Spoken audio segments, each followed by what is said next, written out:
విధంగా పక్కనున్న బెల్ ఐకాన్ని క్లిక్ చేయడం మాత్రం మర్చిపోకండి. ఈరోజు నేను మీకు మరుగుమందులో అతి ముఖ్యమైనది, అతి ప్రధానమైనది మీకు పరిచయం చేయబోతున్నాను. కేవలం ఒకసారి పెడితే చాలండి, వాళ్ళు 24 గంటల్లో మన చెప్పు చేతుల్లో రావడం జరుగుతుంది. మనం చెప్పినట్టు నడవటం జరుగుతుంది. మన చుట్టూ కుక్క లెక్క తిరగడం జరుగుతుంది. అసలు చాలామంది మరుగుమందు అని ఏదో ఒక మందు పెడుతున్నారు.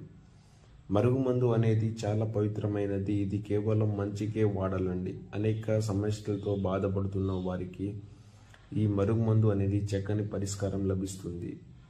అదేవిధంగా అసలు ఇది ఎందుకు పెట్టవలసిన అవసరం ఉందంటే, పురాతన కాలంలో నుంచి భార్యాభర్తల సమస్యలతో బాధపడుతున్న వారికి, ప్రేమికుల సమస్యలతో బాధపడుతున్న వారికి తినే పదార్థంలో ఒకసారి పెడితే చాలండి. Chicken, mutton, juice, tiffin, cool drinks అనేక పదార్థంలో పెడితే మనం చెప్పినట్టు వింటారు.